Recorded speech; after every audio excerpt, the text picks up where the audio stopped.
March 6th, 1945. The city of Cologne, Germany. Inside the steel box of the Sherman tank with hull number C-32, hell reigned. Not the hell they speak of in churches, with fire and brimstone, but a man-made, human hell. Thick black smoke smelling of burnt paint, molten insulation, and something else, sickeningly sweet that the brain refused to identify, stung the eyes to tears, clogged the lungs, turning every breath into an agony. There was almost no air left. Visibility was no more than an arm's length. The machine's steel body shuddered in agony. A hole in the right side, burned through by a German shell, greedily inhaled the flames that were already licking the ammunition rack. Sergeant Robert Bates, the crew commander, was suffocating, gasping, trying to shout over the roar of the fire and the moans of the wounded loader, 19-year-old Billy Nash, who lay on the floor, clutching his blood-soaked hands to his stomach. His young face was contorted in a grimace of unbearable pain, and a primitive terror was frozen in his wide-open eyes. Bates felt the heat penetrating his overalls, the strap of his tanker helmet melting against his cheek. An unbearable ringing from the impact filled his ears. He screamed commands but couldn't hear his own voice. He saw only the smoke-distorted faces of his men, the faces of the living dead. The driver, a sturdy man named Mike, clung to the levers with a death grip, his knuckles white. He tried to move the crippled machine, but the only response was a helpless grinding of metal. They were hit, immobilized, turned into a burning coffin in the middle of a ruined German street. Somewhere out there, 50 meters, about 165 feet away, behind a curtain of smoke and dust, stood their executioner, a German Panther, a predator that had already smelled blood and was preparing to deliver the final, killing blow. The instinct seared into every tanker over years of war screamed a single word: run! Abandon the vehicle. Get out of this death trap before the shells detonated, before they all turned into a handful of black ash. Bates's hand was already reaching for the handle of the commander's hatch when, through the smoke, he saw it. In the narrow vision slit of the periscope, miraculously intact, was reflected not only fire and ruin. There, on the sidewalk, about 20 meters, roughly 65 feet away from them, stood a man with a news camera on a tripod, Sergeant Davis, the military cameraman, and he was still filming. His lens was aimed directly at them, a cold, indifferent glass eye that recorded their agony without blinking, their death. And in that moment, Bates realized something monstrous. They couldn't run. They couldn't surrender. Because their defeat, their panic, their burned bodies would become frames in a newsreel. Their cowardice would be forever preserved on film. They were not just soldiers. They were actors in the most terrifying film in human history. And the script of that film demanded a heroic death from them. But to understand how the crew of an ordinary American tank became the main characters in a deadly spectacle played out on the streets of a dying city, we must go back just a few hours, to that foggy March morning when their world did not yet smell of burnt metal, and war seemed almost like routine work. The morning of March 6th, 1945, turned out to be damp and raw. A heavy leaden sky hung so low over the ruins of Cologne that it seemed you could reach out and touch it. The air was saturated with the characteristic smell of all frontline cities, a mixture of damp dust, soot, sewage, and something indefinitely sour, as if the city itself, wounded and tormented, were slowly decaying. The crew of the Sherman tank with hull number C-32, which they jokingly called Carrie, after some pre-war girlfriend of the driver, was engaged in their usual morning routine. Sergeant Robert Bates, a 27-year-old man with tired but attentive eyes and a hard line for a mouth that had long forgotten how to smile, was wiping the periscopes of the commander's cupola with an oily rag. Bates was the type of commander whom his subordinates not so much loved as respected without limit. He didn't make grand speeches or charge into gunfire for show, but he always knew what to do. His calm and pragmatism had a better effect on the crew than any sedative. He was their steel spine.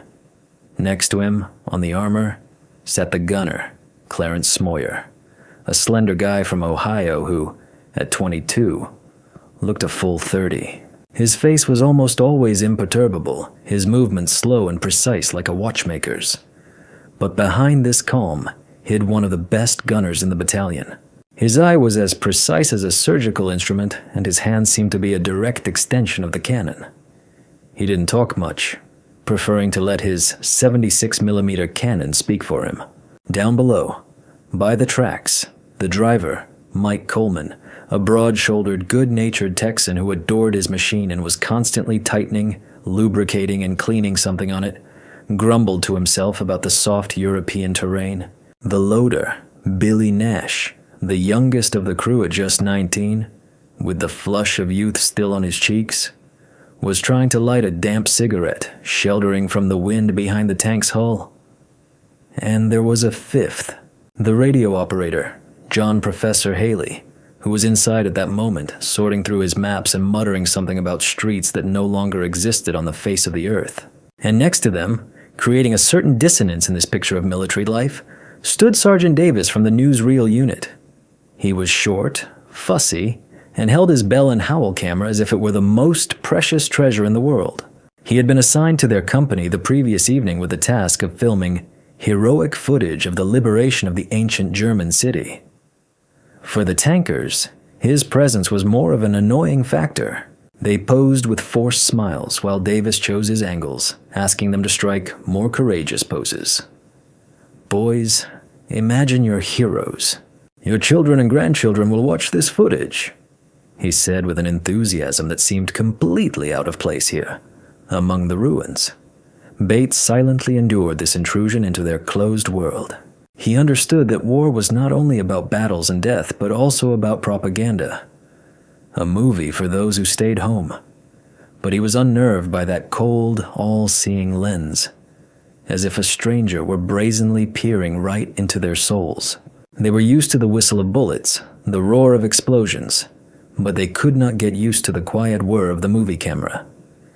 It introduced an element of falsehood, of theatricality, into their lives that they all found repugnant. War was their grim, dirty job, not a spectacle. Around 9 in the morning the order came. Their platoon was to advance along Komödienstrasse toward the Cologne Cathedral, whose Gothic spires, blackening against the gray sky, served as the main landmark in this sea of rubble. The task was simple: clear the block, suppress any pockets of resistance. Routine. "All right, heroes, you're on," Davis said cheerfully, setting up his camera on a tripod next to an escort tank. The crew, exchanging weary glances, took their places. The hatches clanged shut. Inside Carey, the familiar smell of gasoline and hot metal filled the air. Mike Coleman started the engine.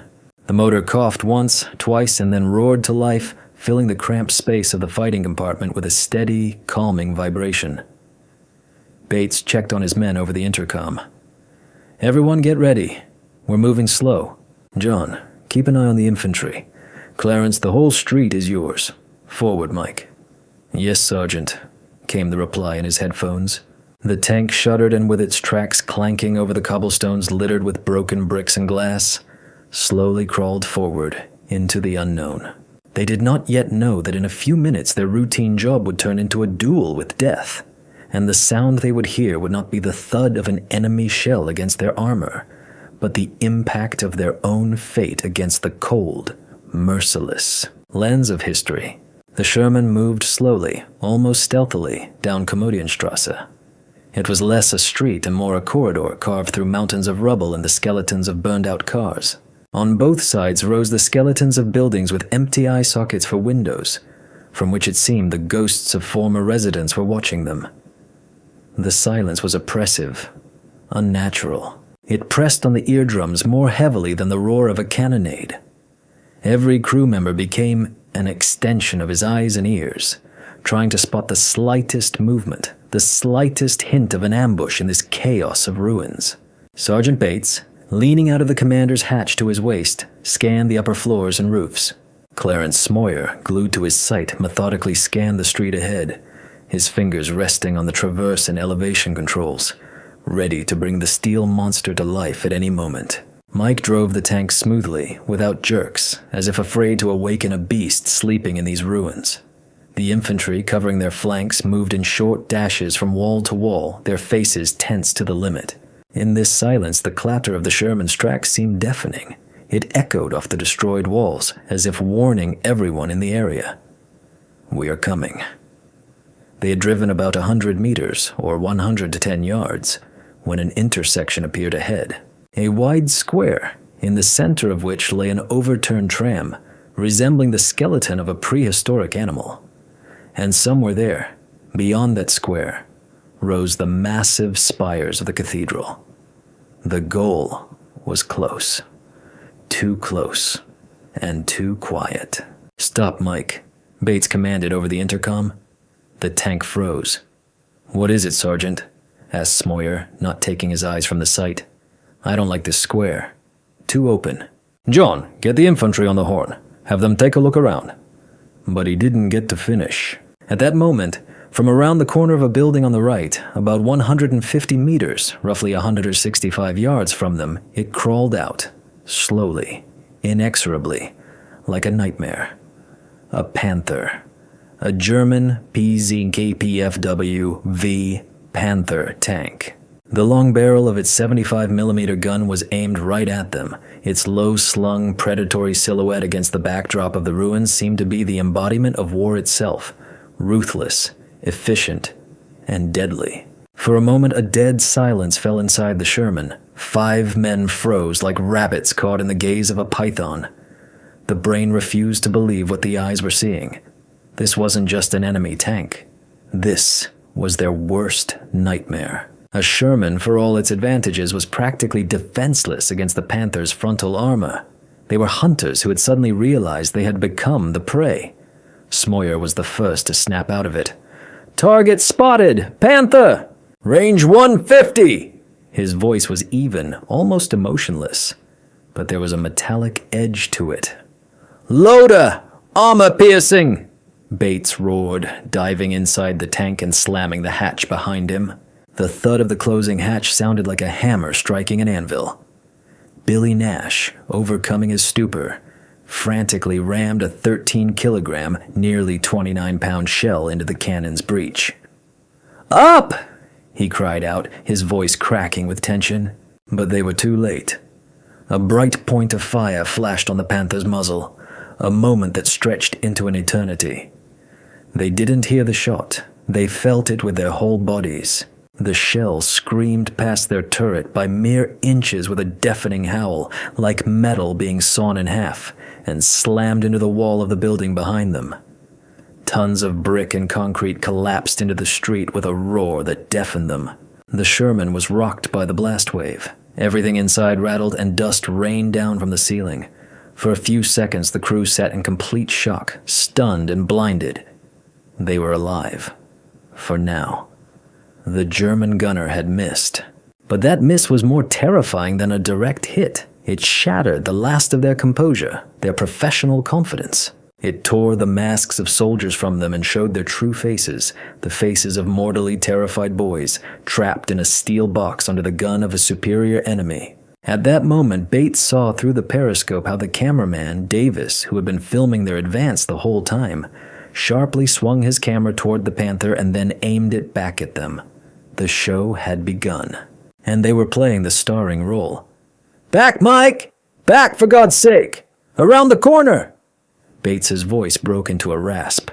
He looked at his terrified, paralyzed men, and in that moment, he understood. If they wanted to survive, he had to be more than just their commander. He had to become their brain, their will, their only chance.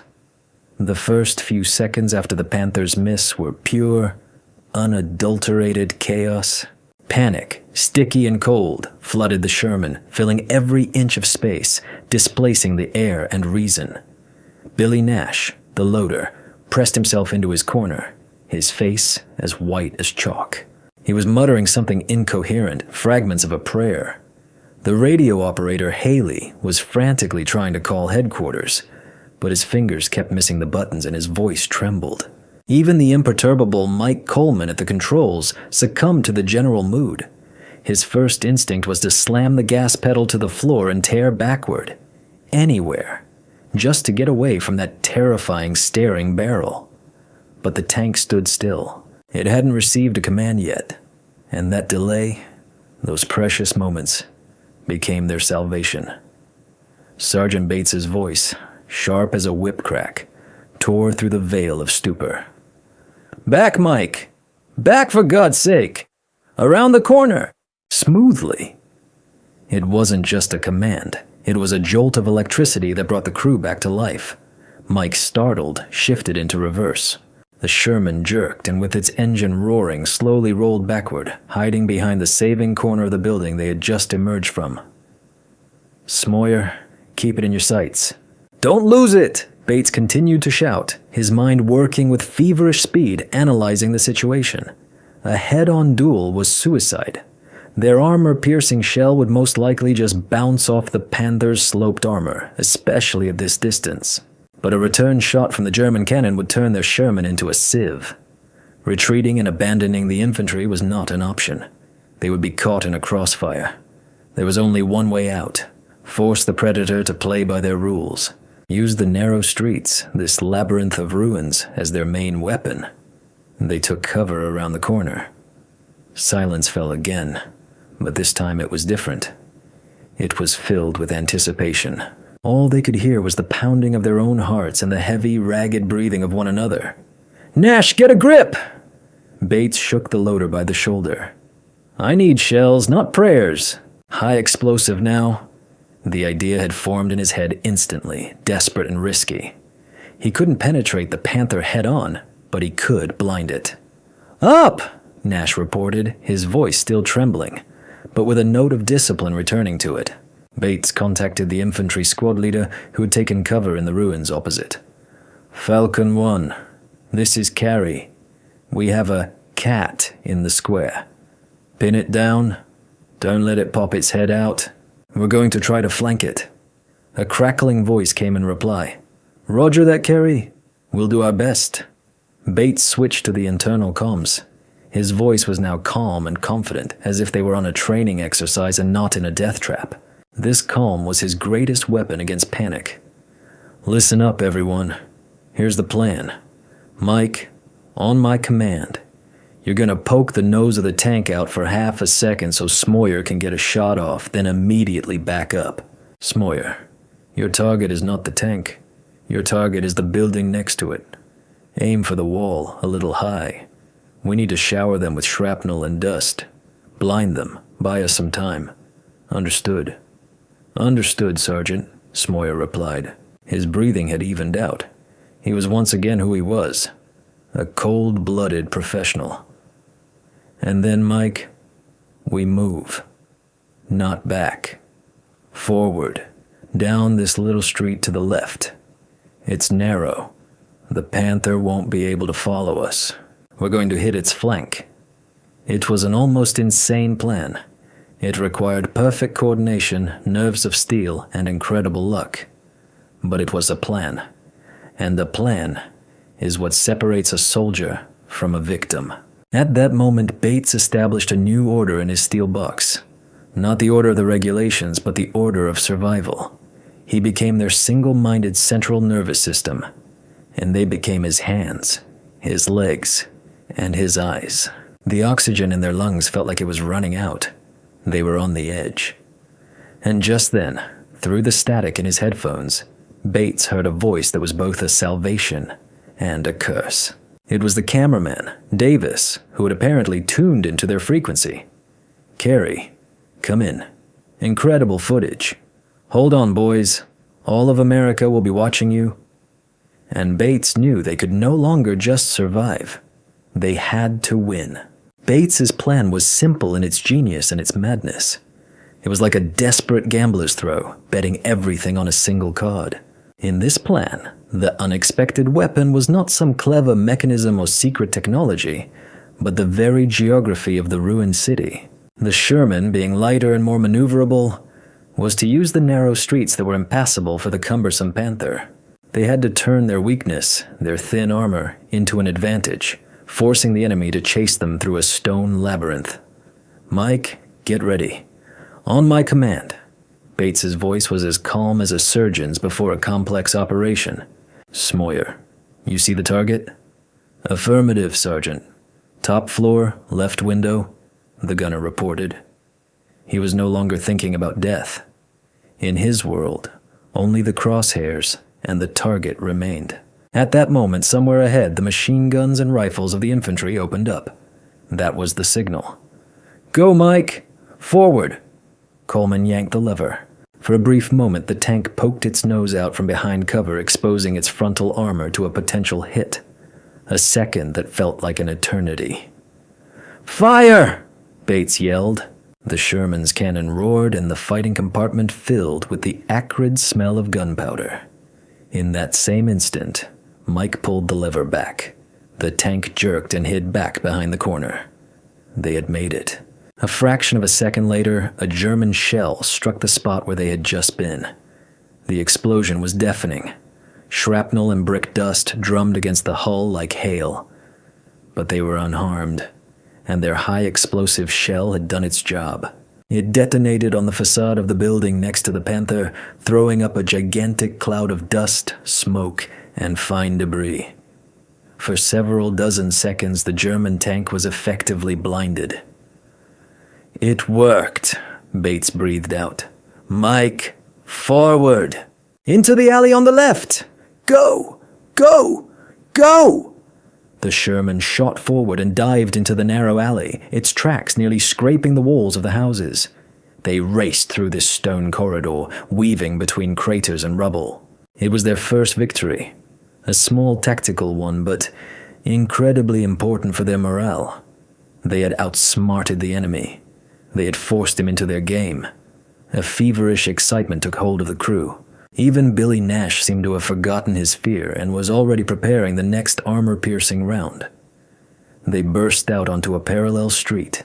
Bates ordered a halt. "Everyone, quiet!" he hissed. They froze, listening, and they heard it. Distant, but distinct. A clanking and grinding sound. The Panther was on the move. It hadn't waited for the dust to settle.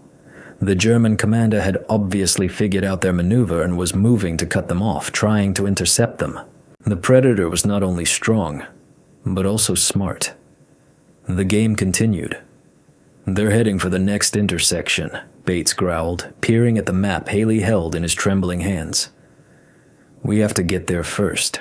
"Mike, full speed ahead!" The Sherman lurched forward again. A deadly race through the ruined city had begun. Two steel machines were playing cat and mouse in a labyrinth where the price of a mistake was life. And all this time, Bates knew that the dispassionate eye of the movie camera was watching them. Davis had most likely moved to a new position so as not to miss a single frame of this incredible duel. This awareness gave their actions a surreal quality. They were fighting for their lives, but at the same time, they were playing a role in a heroic film. This was their first victory over circumstance, one that instilled in them a fragile hope.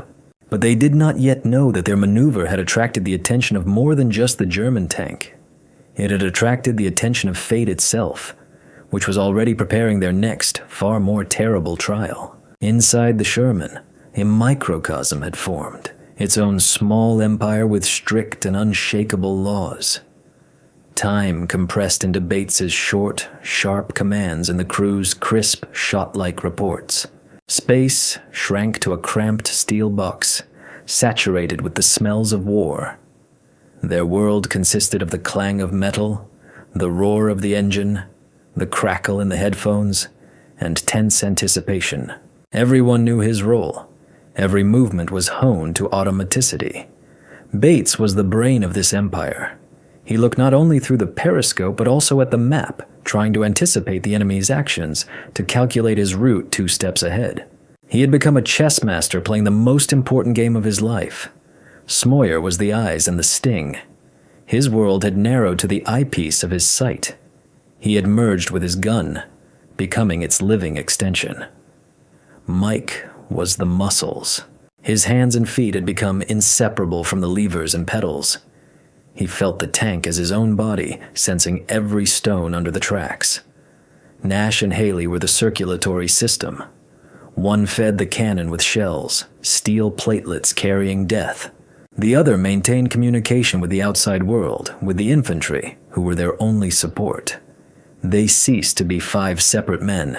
They became a single organism, a 5-headed god of war locked in a mechanical body. And this system, created by their commander's will in the midst of absolute chaos, was working. Several times they managed to pop out at an intersection, fire a quick shot toward the Panther that was trying to catch them, and disappear again into the labyrinth of alleys. Their shots did no serious damage to the German Predator, but they annoyed it, angered it, forced it to make mistakes, to lose precious time. They were wearing the enemy down, turning a duel of power into a contest of endurance. At one point, they managed to take up a good position in the ruins of some warehouse. They camouflaged themselves in the shadow of a collapsed wall and froze. The clatter of the Panther's tracks grew closer. The Germans had obviously lost sight of them and were now sweeping the block. Bates ordered the engine to be shut down. An almost absolute silence fell, broken only by the distant rumble of battle and their own breathing. In this silence, they heard the German tank stop very close behind the wall of a ruined building. So close they could hear the rumble of its idling engine. They sat in their ambush, holding their breath. Their hearts pounded so hard it seemed the enemy could hear the thumping. This waiting was more agonizing than any battle. Minute stretched after minute, and it was then, in this oppressive silence, that their system showed its first crack. Its weakest link turned out to be not metal or mechanics, but the human psyche. Billy Nash, the youngest and most inexperienced, couldn't handle the tension. He shifted in his seat, then again. His breathing became loud, ragged. Bates noticed and shot him a warning glance, but it was too late. The boy's nerves had finally snapped. He whispered. But in the silence of the tank, his whisper sounded like a scream. "Sergeant, let's get out of here. Please. They're going to kill us. We have to get out of here." Those words were like poison. They instantly contaminated the atmosphere of discipline and focus that Bates had so painstakingly created. In the eyes of the other crew members, he saw a reflection of Nash's fear. Doubt. Their perfectly tuned mechanism was on the verge of falling apart. Their small empire was on the brink of mutiny. And Bates realized that he was now about to fight an enemy far more dangerous than the Panther behind the wall. An enemy that sat inside them. Billy Nash's words hung in the thickened air of the fighting compartment like smoke from a just extinguished candle. Acrid and suffocating. They were more dangerous than any shell, because they didn't hit the armor, but struck directly at the soul. Bates saw the chain reaction start. Mike Coleman tensed up, his hands gripping the levers even tighter, ready at any moment to obey the instinct of flight. Even on Smoyer's face, usually like a stone mask, a muscle twitched. Panic is a contagious disease, and its first symptom had appeared in the most vulnerable member of the crew. Bates knew that ordinary words of support or orders would not help here. He needed something stronger, something that would sear this fear out with a hot iron. He could not afford to show compassion. In his position, compassion was a luxury tantamount to betrayal. He had to apply what is called surgical cruelty, to cut off the gangrenous part to save the whole organism. He slowly turned to Nash. His gaze was cold and hard, like the steel of a cannon barrel. He didn't shout. He spoke quietly, almost in a whisper. But this whisper cut the ears worse than any scream. "Say that again, son." Nash flinched, shrinking under his gaze. I just... Sergeant, we're all gonna die in here." "You want to run?" Bates continued just as quietly. Nash nodded, unable to force out a single word. "All right," Bates said. "I'll open the hatch for you. You climb out, and you run. You have a chance. 1 in 100. Outside are the infantry we'd be abandoning to be slaughtered, and the Panther which is covering every meter. If you're lucky, A machine gunner on a roof will kill you instantly. If you're not lucky, you'll be gut shot, and you'll die a long, slow death on these dirty cobblestones alone. And no one will help you. No one." He paused, his eyes sweeping over the others. "And we'll stay here, without a loader. And when the Panther gets us, because we can't fire back in time, we'll burn alive. Do you want that choice, Nash? Do you want to choose how to die? Like a rat in a ditch or a soldier in combat? Choose." A dead silence filled the tank. All that could be heard was the steady hum of the Panther's engine behind the wall. Nash looked at Bates with wide, tear-filled eyes. He said nothing. "I can't hear your answer, soldier." Bates's voice suddenly gained strength. "No, Sergeant," Nash whispered, barely audible. "What no?" "Louder." "No, Sergeant, I'm staying," the boy said, more firmly this time. "Then get yourself together and prepare an armor-piercing round." "That's an order," Bates cut him off and turned away. The mutiny was crushed. He hadn't broken Nash. He had brought him back into the system, showing him that outside this steel box, salvation did not await him, but an even more terrifying and senseless death. He had regained control of his crew, but the price was high. He had sacrificed a piece of his humanity to save their lives. And while they were dealing with their internal enemy, they failed to notice their external enemy making its move. The hum of the Panther's engine suddenly changed. The screech of metal was added to it. The Germans were traversing their turret. They couldn't see them. But perhaps they had heard them. Or perhaps they had simply decided to fire blindly into the suspicious-looking ruins. "They've spotted us," Smoyer shouted. "Mike, start her up!" Bates roared. But it was too late. At that very moment, fate delivered its final blow. The roar of the shot and the impact merged into a single apocalyptic moment that seemed to split not only their tank, but the very universe. The Panther's 75mm armor-piercing shell tore through the Sherman's thin side armor as easily as a hot knife goes through butter. It wasn't an explosion, but something worse. A blinding flash of white light, a cacophony of shrieking, grinding, and tearing metal. The tank was thrown with such force that Bates slammed his head against the hatch cover, losing consciousness for a moment. When he came to a few seconds later, he found himself in hell. The vehicle was filled with a thick, choking smoke. Something was burning. The right track was broken, the tank was listing, now a stationary target. In the right side, directly above the ammunition rack, gaped a hole with molten edges from which tongues of flame were escaping. A heart-rending scream erupted. It was Billy Nash. Shrapnel and molten metal from the shell had torn open his stomach. He lay on the floor, writhing in agony. Smoyer was wounded in the shoulder, his face covered in blood, but he remained conscious, trying to press a hand to the wound. Mike Coleman was in hysterics, desperately yanking at the levers, but the tank didn't respond. "We're on fire! Abandoned vehicle! Everyone out!" The radio operator, Haley, was the first to come to his senses. He was already reaching for his hatch. The instinct for self-preservation, the most ancient and powerful of all, was taking over. Bates wanted to give that command too. It was over. They had lost. All that was left was to try to save their own skins. His hand was already on the handle of the commander's hatch. But at that moment, through the veil of smoke and pain, he cast one last final glance into the periscope. And what he saw made his heart stop, and then beat with 10 times the force. The Panther, confident in its victory, had made a fatal mistake.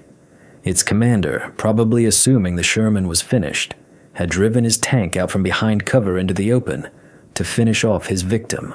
And in doing so, he had exposed his side to them, the thin, vulnerable side armor that their shell could penetrate.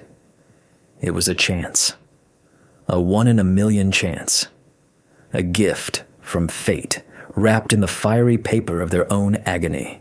There was no time to think. A few more seconds and the Panther would turn its front to them again, and then it would truly be over. "Smoyer, can you do it?" Bates shouted, his voice cracking. Smoyer, gritting his teeth in pain, looked up at him. Fury burned in his eyes.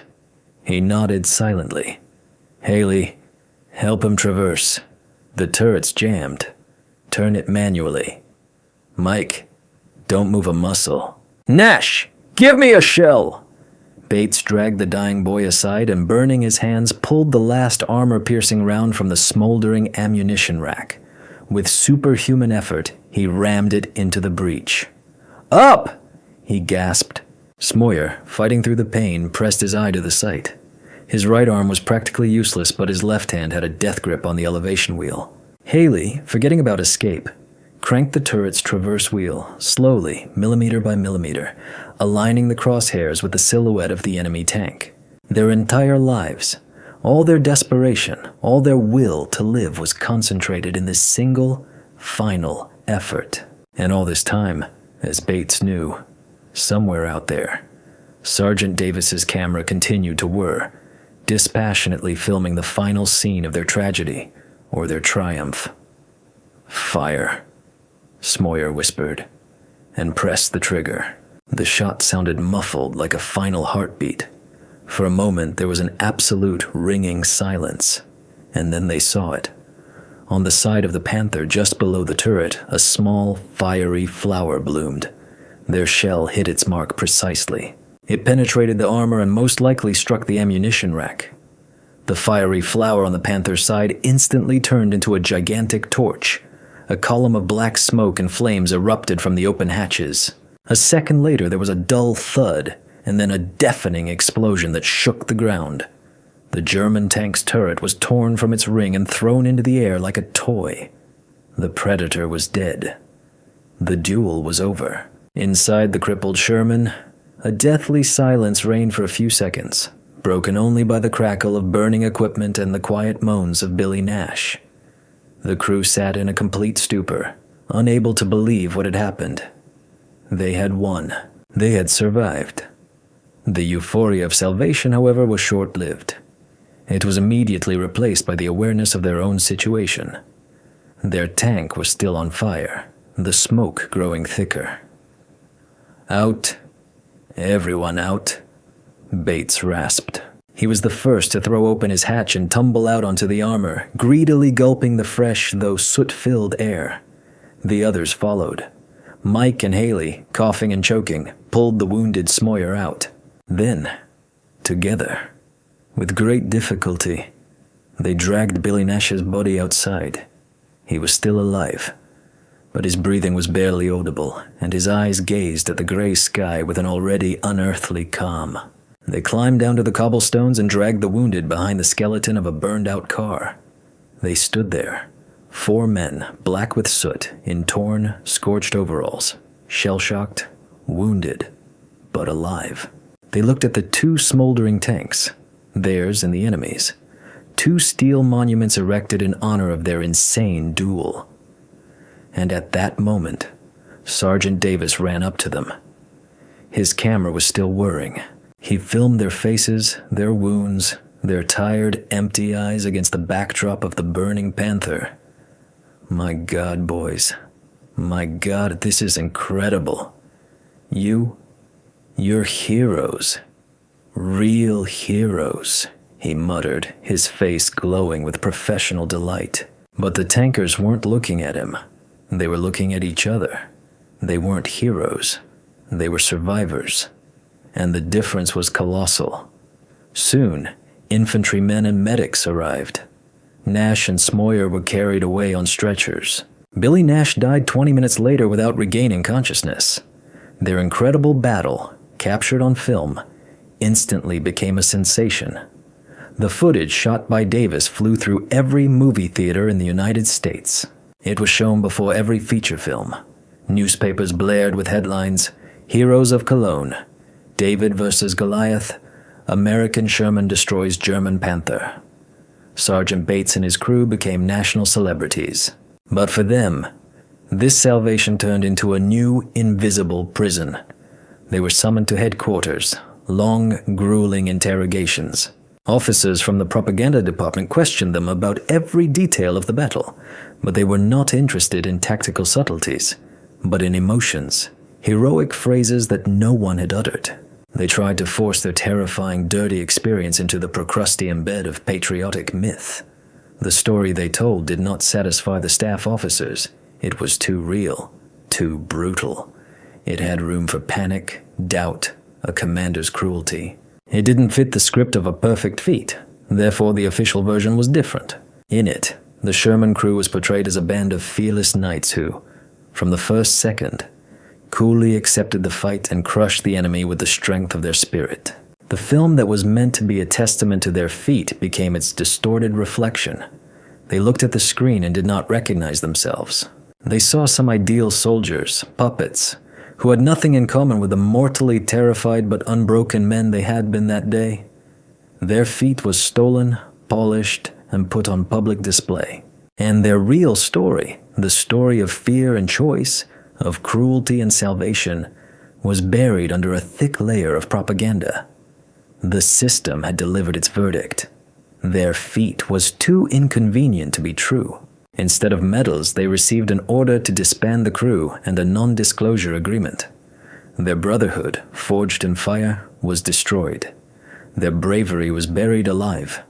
The war ended. Millions of soldiers returned home, trying to piece together their shattered lives and learn to live again in a world where you didn't have to kill to survive.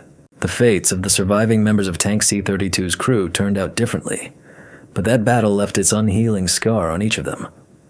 Sergeant Robert Bates returned to his small town in Illinois. He got a job at the post office, married, and had children. He became a quiet, unremarkable man. His neighbors considered him a bit sullen, but a good family man. None of them knew that this modest postman had once been the commander of the most famous tank of the Second World War. He never told anyone about that day in Cologne.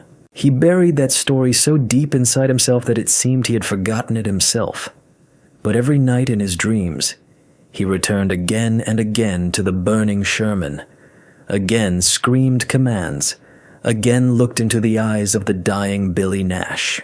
His feat, which had made him famous across the country, became his personal curse. He died in 1989 of a heart attack. The obituary in the local paper merely said, "Veteran of World War II." Clarence Smoyer, the gunner who had made that decisive shot, spent a long time recovering in hospitals. The shoulder wound turned out to be serious, and his right arm never regained its full function. He couldn't return to his pre-war profession as a watchmaker. He worked as a warehouse clerk, then a security guard. He too remained silent about the war. He was tormented not by the memory of the battle, but by the thought that he had become a hero by killing other men. His keen eye, his talent that everyone admired, was a talent for dealing death. And that realization slowly poisoned his life. Mike Coleman, the driver, returned to Texas and opened his own auto repair shop. He was the only one of the entire crew who sometimes told his drinking buddies in a bar the story of how they took down a panther. But no one believed him. His story sounded too cinematic, too improbable. It was considered a common soldier's tall tale, born of cheap whiskey. Thus, his truth became a lie. John Professor Haley, the radio operator, became a history teacher after the war. He often told his students about World War II, but he never mentioned his participation in that famous battle. He knew that the real story was too complex and ambiguous for school textbooks. And Sergeant Davis, the cameraman, had a brilliant career. His footage from Cologne was included in every anthology of war documentaries. He received many awards and became a famous director.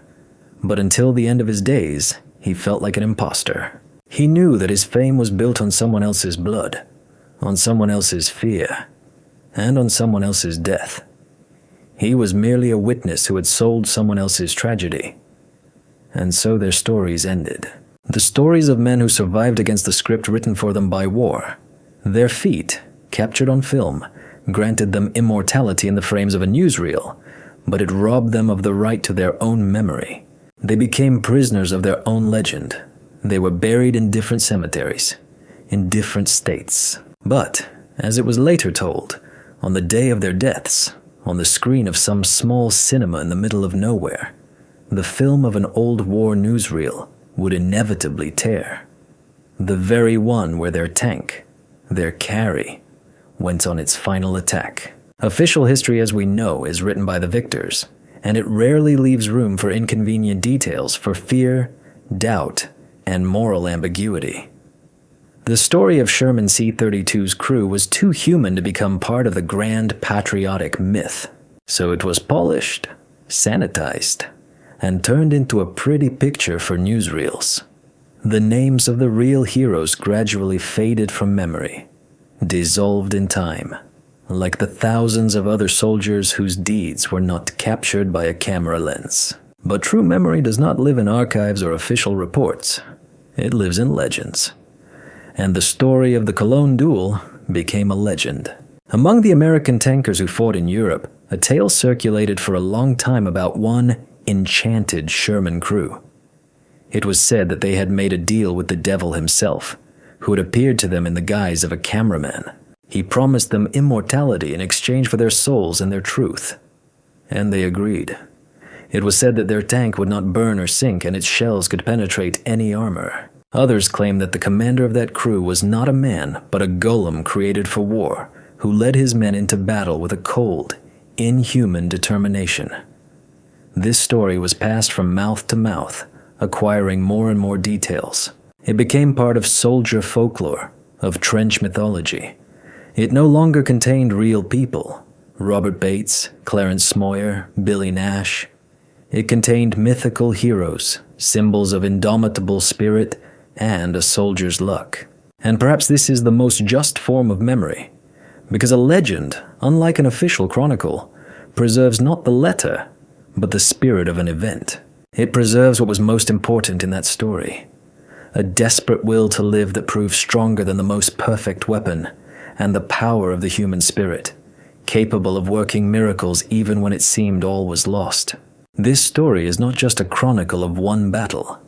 It is a reminder that behind every frame of a war newsreel, behind every line in an award citation, behind every grand word about heroism, there are living people, with their fears, their weaknesses, and their own uninvented truth.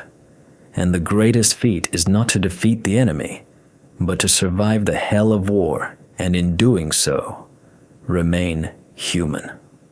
The crew of Sherman C-32 managed to do just that, albeit at the cost of being forgotten.